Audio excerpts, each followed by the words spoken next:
Hi friends, నేను మీరంటే plaques. చాలామంది అడుగుతున్నారు 10th తర్వాత ఏంటన్నా అని చెప్పేసి. 10th తర్వాత కామన్గా ఇంటర్మీడియట్కి వెళ్తారు. ఇంటర్మీడియట్లో MPC, BiPC, CEC, MEC, so ఈ కోర్సులు ఉంటాయన్నమాట. కోర్సు గురించి తెలియకోకుండా జాయిన్ అవ్వకండి. ఎందుకంటే ఎంపీసీ అంటే మ్యాథమెటిక్స్ 2 సబ్జెక్టులు ఉంటాయి.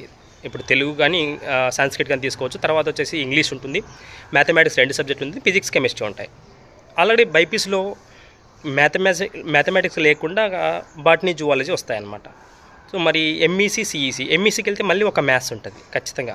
MEC maths, economics, commerce. CEC ఉంటుంది మళ్ళీ ఇంకొకటి. సిఈసీ అంటే కామర్సు, ఈ అంటే ఎకనామిక్స్, తర్వాత సివిక్స్. సో ఈ విధంగా ఉంటుంది.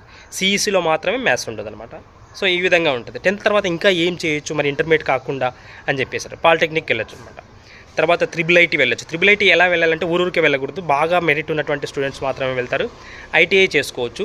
తర్వాత నేషనల్ స్థాయిలో ఏం చేయొచ్చు అంటే ఐఎంఈ, తర్వాత ఐఈటీఈ, తర్వాత ఐఐఏ. వీటికి సంబంధించి మీరు నెట్లో కొట్టండి, క్లియర్గా వస్తుంది. తర్వాత వృత్తి విద్యా కోర్సులు అంటారు. అంటే వొకేషనల్ జూనియర్ కాలేజీలో మనం జాయిన్ అవ్వచ్చు అనమాట. నిర్మాణ సాంకేతికత, తర్వాత నీటి సరఫరా, ఆటోమొబైల్ టెక్నీషియన్స్, అలాగే కంప్యూటర్ సైన్స్, ఇలా అందుబాటులో ఎన్నో ఉన్నాయి. మత్స్య పరిశ్రమలు, ఇలాంటివి మనకి వొకేషనల్ విద్య ద్వారా అందిస్తారనమాట. ఇది 10th తర్వాత మీరు జాయిన్ అవ్వడం.